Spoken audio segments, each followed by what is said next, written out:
Most people know the three wise men, or simply the Magi, from the East, from the famous narrative of their visit to the King of the Jews. They saw the Star of Bethlehem and followed it until they found the child. However, few know exactly who these wise men were, or sages, as they are also called in some biblical translations. Most helped greatly by completing the book God's Revelations, and I hope that you consider them. In this video, you will discover who these enigmatic characters were, and all the known details about them. Don't forget to like, comment, and subscribe to the channel. The mysterious identity of the three wise men. In Christianity, the biblical Magi, often referred to as the three wise men, are prominent figures who visited Jesus shortly after his birth, bringing gifts of gold, frankincense, and myrrh as symbols of respect and homage.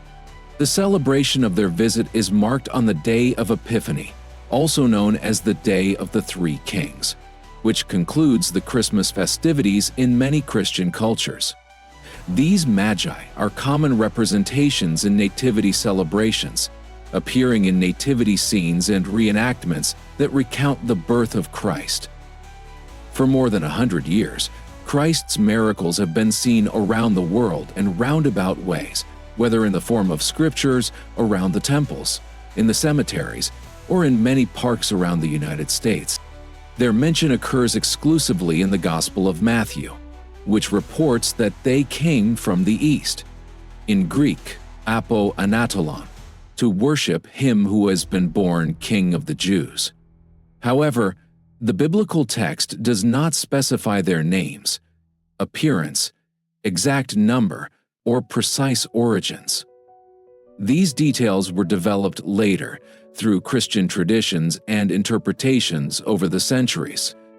In Western Christianity, it is traditionally believed that the Magi were three, based on the three gifts they offered, each carrying deep symbolism: gold representing royalty, frankincense divinity, and myrrh human mortality. This narrative is often interpreted as a testimony to the universality of Christ's message, uniting peoples from different regions and cultures around his divinity. In Eastern Christianity, particularly among the Syriac churches, the Magi are traditionally considered to number 12. Additionally, the social status of these visitors is not clearly defined in the scriptures, although some biblical translations identify them as astrologers. Since at least the 3rd century, however, they have been interpreted as kings, in line with Old Testament prophecies that foretold the Messiah would be worshipped by rulers. This association strengthened their theological relevance, aligning them with the expectation that figures of great influence would recognize Christ's divinity.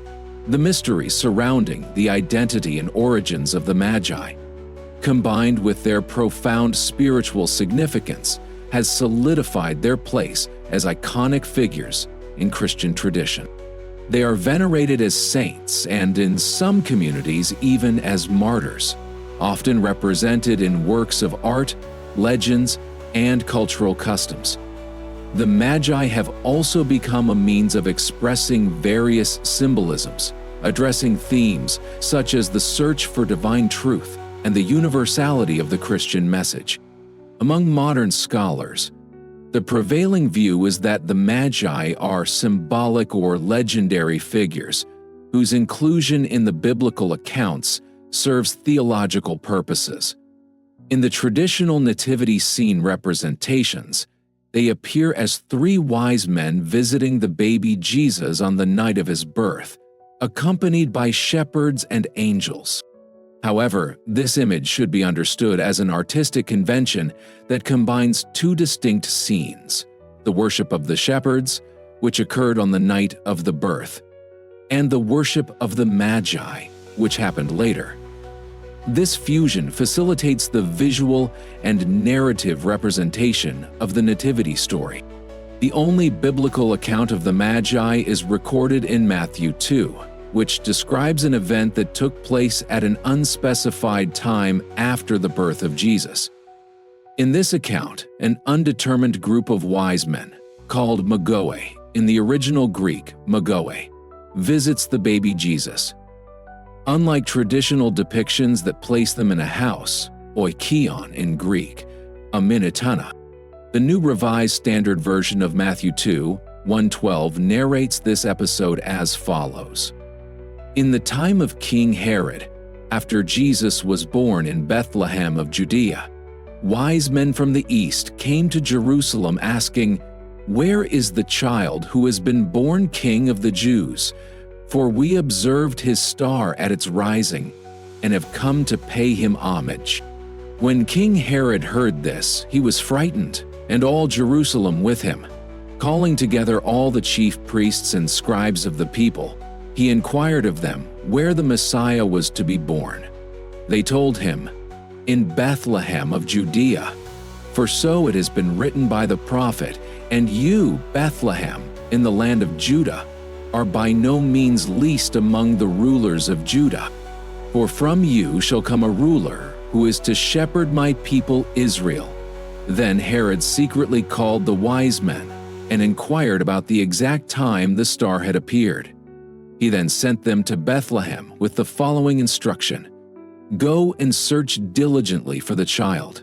When you find him, inform me so that I may also go and worship him.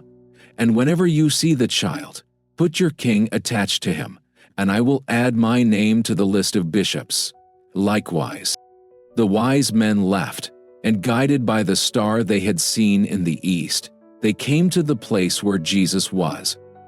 When the star stopped, they were filled with joy.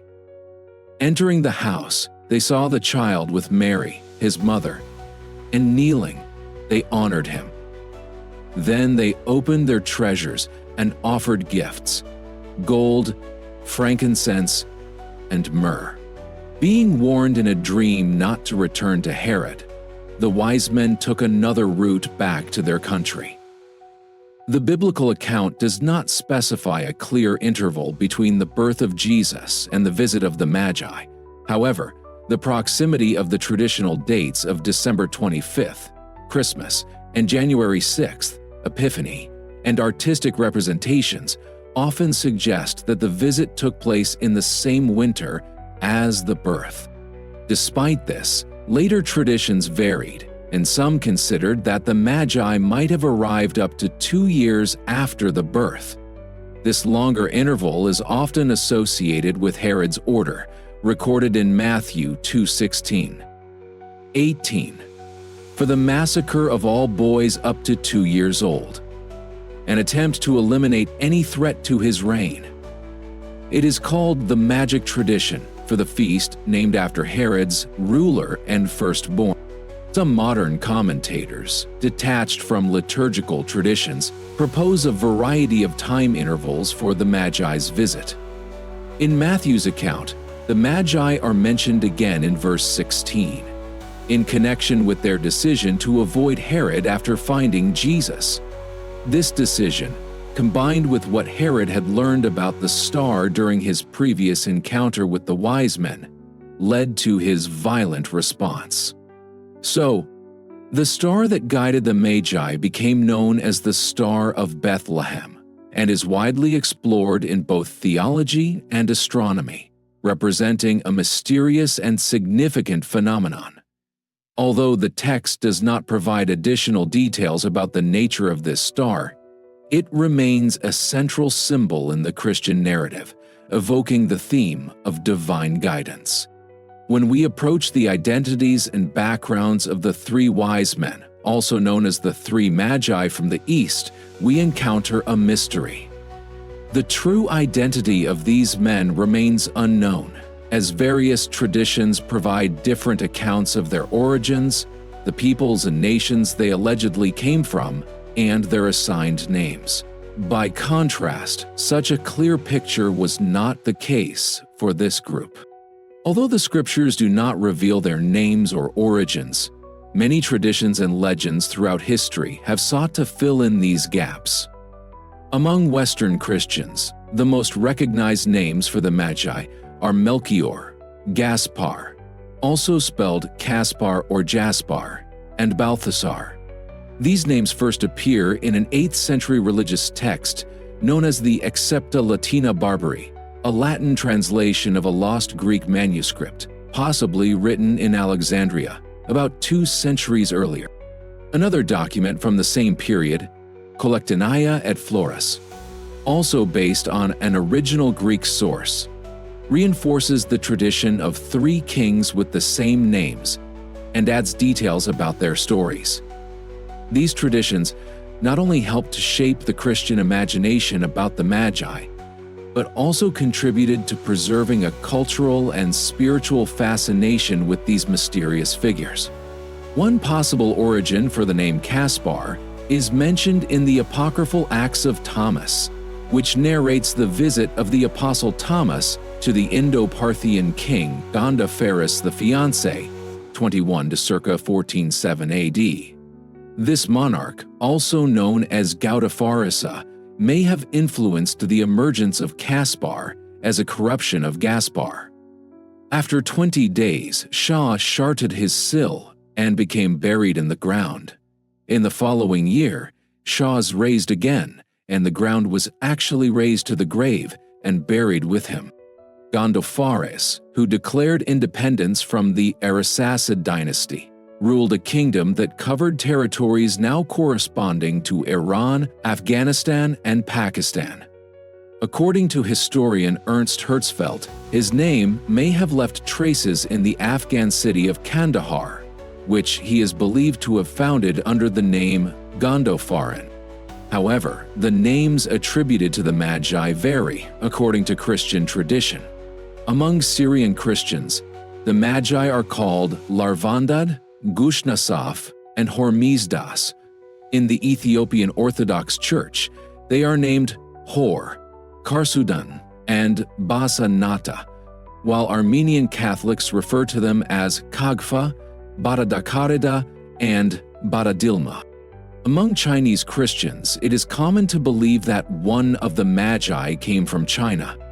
The only reference in the Gospel of Matthew regarding the origin of the Magi is the phrase apo anatalon, which can be more precisely translated as from the rising of the sun.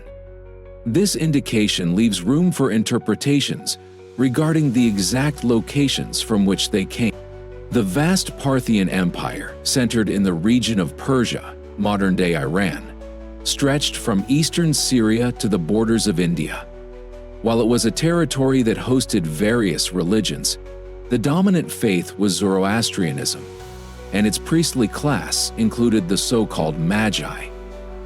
This context leads to the hypothesis that at least one or two of the Magi could have come from Persia or India.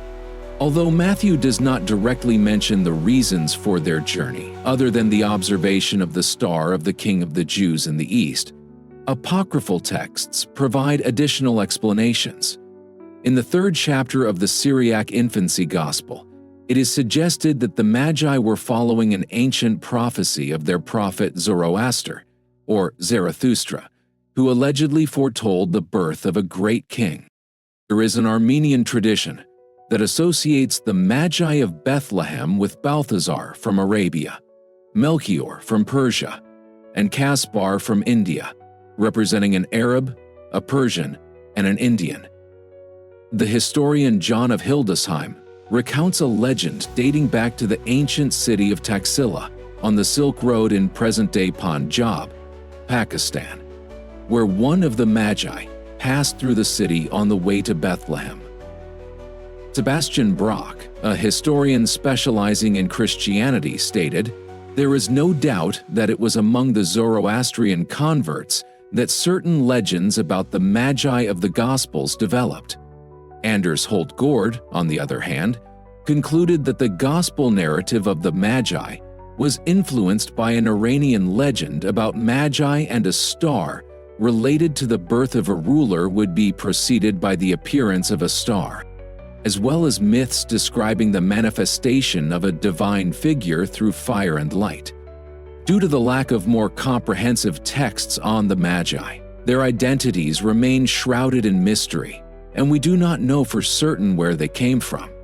The most likely hypothesis is that they came from Persia itself, and possibly even from India. But this is just my personal opinion.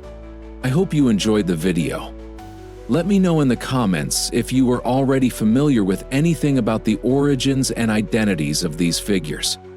God bless you, and see you soon.